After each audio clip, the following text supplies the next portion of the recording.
এখন আপনি এত বছর যাবত এখানে ফেলতেছেন, আমি তো এটা 6 মাসে শেষ করতে পারবো না, কিন্তু প্রক্রিয়াটা শুরু করতে পারবো, মানুষের দুর্ভোগটা কমাতে পারবো। ওয়াল ঘেঁষেই মানুষ বসবাস করছে, বিল্ডিং করে আমরা সবাই বসবাস করছি। এখানে আমাদের বসবাসের এই যে ল্যান্ড ফিলিং এরিয়াটা, এটা পৃথিবীর কোনো দেশে এরকম জনবান্ধব এলাকায় জনবহুল এলাকায় এভাবে থাকে না, যেটা এখানে আমরা দেখতে পেয়েছি। এবং আমাদেরকে এটা প্রচণ্ড রূপে আমাদের পরিবেশ ইনহাইজেনিক এনভায়রনমেন্টে আমরা বসবাস করছি। অ্যাকচুয়ালি আমরা ইতিপূর্বে আপনার সাথে অনেকবার কথা বলেছি, মেইলে যোগাযোগ করার চেষ্টা করেছি। পাশাপাশি আমরা ইতিপূর্বে আপনার সাথে, আপনি যখন উপদেষ্টা হন নাই তখন আপনার সাথে আমরা অনেক কাজ করেছি, বিভিন্ন সেমিনার সিম্পোজিয়ামে আমরা কথা বলেছি। সেই ক্ষেত্রে আজকে আমরা এসেছি, আপনি একজন পরিবেশ বান্ধব মানুষ, পরিবেশ নিয়ে আপনি যুদ্ধ করে যাচ্ছেন, আমরা সেই যোদ্ধা হতে চাই। এবং এটি সময়ের ব্যবধানে এটি এখান থেকে উঠে যাবে, আমাদের বাচ্চারা এটা সময়ের ব্যবধানে এখান থেকে উঠাতে হবে, আদারওয়াইজ আমরা এখানে বসবাস করতে পারছি না। এবং আমাদের জীবন দুর্বিষহ হয়ে উঠেছে, এখানে আমাদের কোনো আত্মীয় স্বজন আসে না, আমরা নিজেরাও এখানে থাকতে পারি না, বিকল্প জায়গা খুঁজতেছি যেখানে আমরা চলে যেতে চাই। এই জন্য এটা ভাড়াটিয়ারাও আমরা রাখতে পারছি না। এখানে আপনি দেখছেন মশা, মাছি, এবং এখানে যে মাছি দেখছেন মাননীয় উপদেষ্টা মহোদয়, আমরা এখানে এই মাছি নিয়ে আছি 24টা ঘন্টা। এখানে যদি আপনি আধা ঘন্টা সময় থাকলে আপনি নিজে অসুস্থ হয়ে যাবেন। 24টা ঘন্টা আমরা এভাবে এখানে পার করছি। এখানে এটা দক্ষিণ দিকে যখন যায় এখান থেকে, তখন এই দুর্গন্ধটা আরো বেশি এবং এই কালো ধোয়া, বিষাক্ত ধোয়া আরো বেশি যাচ্ছে।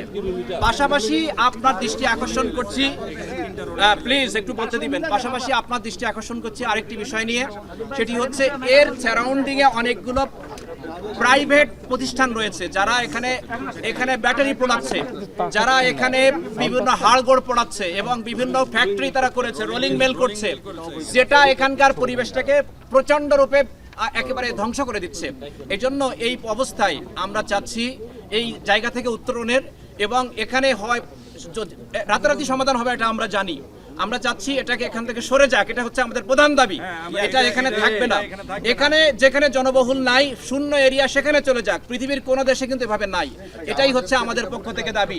জি জি, আমাদের আরো ভাইরা এসেছেন, ভাইরা কথা বলবেন। আমাকে যেগুলো জানিয়েছিলেন সীসা পরানো, সেই সমস্যাটার কি সমাধান হয়েছে? সেটার সমাধানটা হয়েছে। এখন আগুনটা কে দেয়? একটু বলি, আমার বাসাটা সম্পূর্ণ ময়লার প্রজেক্টের কাছে। আমরা কিন্তু ময়লার প্রজেক্ট হইতে দেখছি, আগে কিন্তু কখনোই সমস্যাটা ছিল না। লাস্ট 1 বছর তারা ময়লাটা যখন অনেক উঁচু হয়ে যায়, তো ময়লাটা সরাইতে তো সমস্যা, হয়তো কষ্ট বেড়ে যায়, তারা আগুনটা জ্বালাই দেয়। জ্বালাই দিলে কি হয়, ময়লাটা আস্তে নিচে নামে, তাদের তখন ময়লা ফেলতে সুবিধা হয়। মানে তাদের সুবিধার জন্য আমাদের সম্পূর্ণ জীবনটা নাভিশ্বাস ছুটে যেতেছে। আর সবচেয়ে বড় সমস্যা, আমরা কিন্তু বেশ কয়েকবার রোজার মধ্যে, কঠিন রোজার গরমের মধ্যে আমরা এখানে আসছি, আমাদের সমস্যাগুলো বলার জন্য আসছি, রাত্রে আসছি, দিনে আসছি।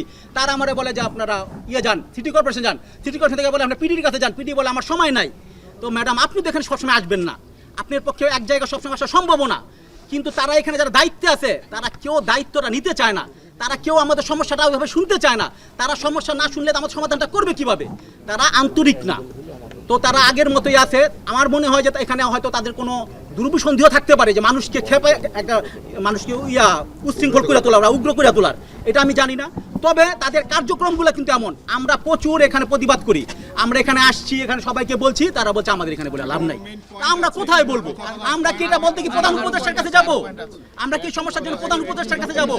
এখন তারপরে ম্যাডাম, আপনি আমাদের সমস্যা বুঝতে পারছেন, এটা অনুধাবন করতে পারছেন, আপনি এখানে আসছেন।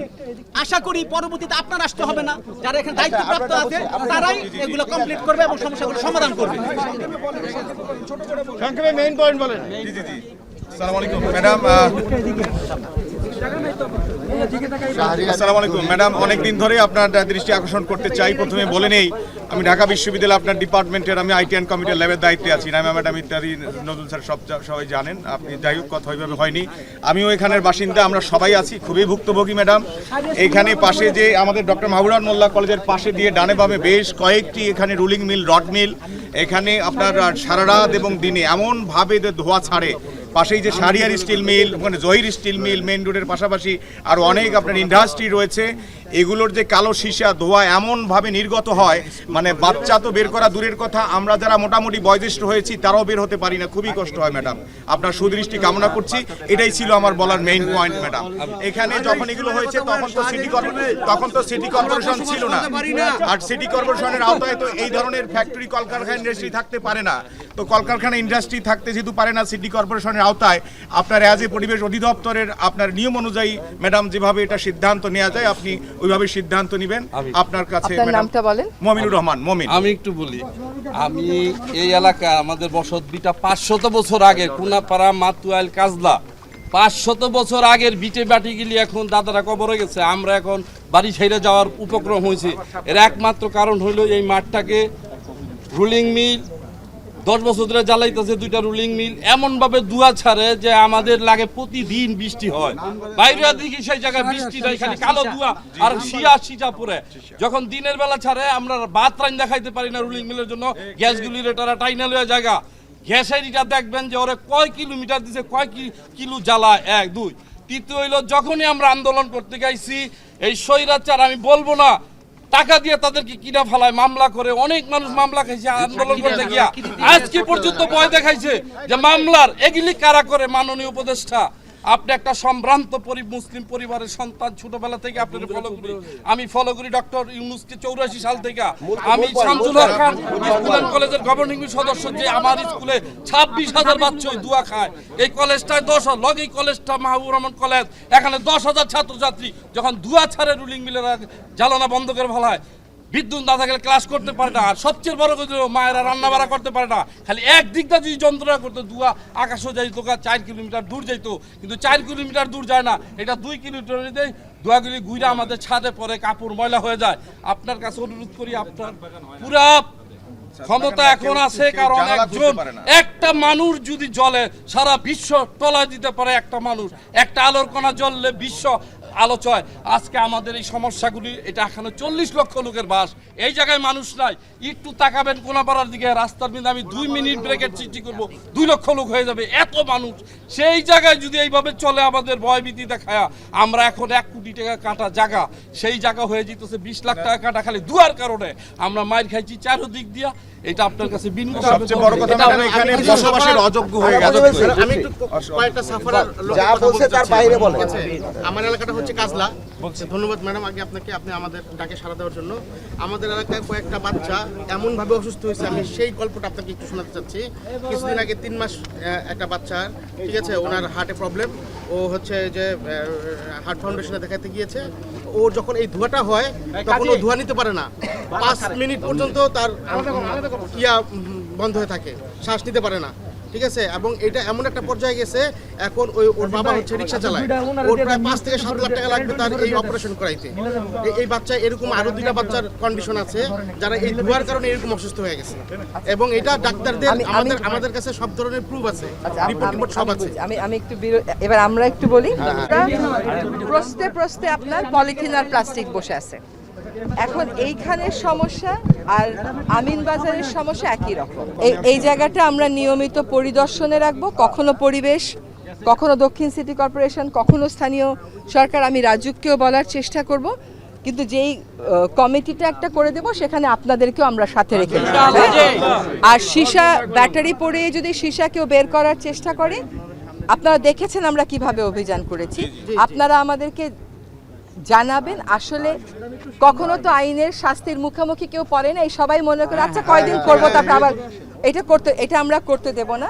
আর ফায়ার হাইড্রেন্টের সমস্যাটা উনি তুলেছেন, সমাধান করতে চাইলে সমাধান করা যাবে। উনারা আর আগুন লাগাবেন না, আর যেখান থেকে আগুন লাগায় আপনি দেখেন, ওইটা না, আপনি ওনার সাথে কথা বলে দেখেন, সেটা আপনি বন্ধ করে দিয়ে আসবেন, অথবা তাদেরকে আপনার আইনের মুখোমুখি করতে হবে, এটা তো হবে না। হ্যাঁ, আজকে আমাদের সাথে আমাদের উত্তরের প্রশাসক মহোদয় আছেন, আর দক্ষিণের যিনি বর্জ্য ব্যবস্থাপনার দায়িত্বে আছেন উনিও আছেন।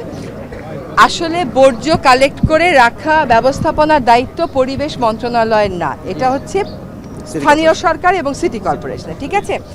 কিন্তু এটা যেহেতু পরিবেশ দূষণ করছে, সেজন্য এটা আমার দায়িত্ব। এখন ওনার নিজের মুখেই বলবেন যে ওনারা কি ব্যবস্থা নেবেন। আপনারা আমাকে ইমেইলে জানিয়েছেন যে ব্যাটারি পোড়ানো হয়, আমি লোক পাঠিয়েছি পরিবেশ থেকে, পাঠিয়েছি না? ব্যাটারির ওটা আপনাদেরকে সাথে নিয়ে বন্ধ হয়েছে। আবার যখন যদি পোড়াবার ধৃষ্টতা দেখায় আবার জানাবেন। আপনাদের তো ওর নাম্বার আছেই, যে ম্যাজিস্ট্রেট এসেছিল তাকে ফোন করবেন, আবার এসে বন্ধ করা হবে। এবং যারা করে সে সমস্ত কারখানার আমরা দরকার হলে মালিকদেরকে ধরবো। দুইটা আপনি বলেছেন যে দুইটা স্টিল মিলের কথা, আমি দুইটা স্টিল মিলের নাম নিয়েছি। আমি গিয়ে দেখবো ওদের পরিবেশগত ছাড়পত্র আছে কিনা।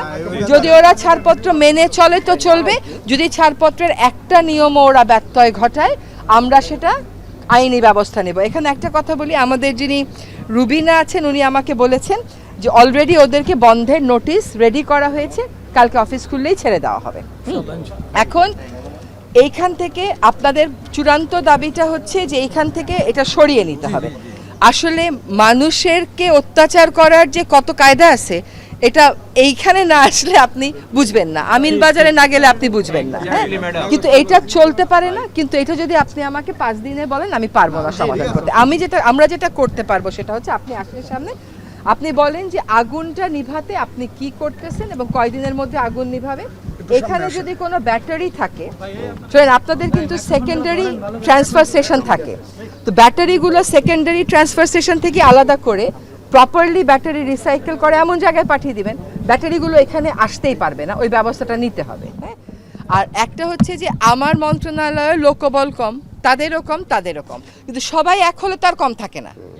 তাদের ম্যাজিস্ট্রেট, আমার ম্যাজিস্ট্রেট, রাজুকের ম্যাজিস্ট্রেট, দক্ষিণের ম্যাজিস্ট্রেট মিলে কাজ করলেই তার লোকবল কম থাকে না। হ্যাঁ, এইখানে আপনাদের এখান থেকে সরিয়ে নেওয়ার দাবিটা আপনারা নিজেরাই বলেছেন যে এটা সময় লাগবে, কিন্তু আসলে আপনার এখানে যে অবস্থা হয়েছে আমি সরাই আর কোথায় নেব, সেখানকার মানুষ তো বলবে আমার এখানে এসেন না।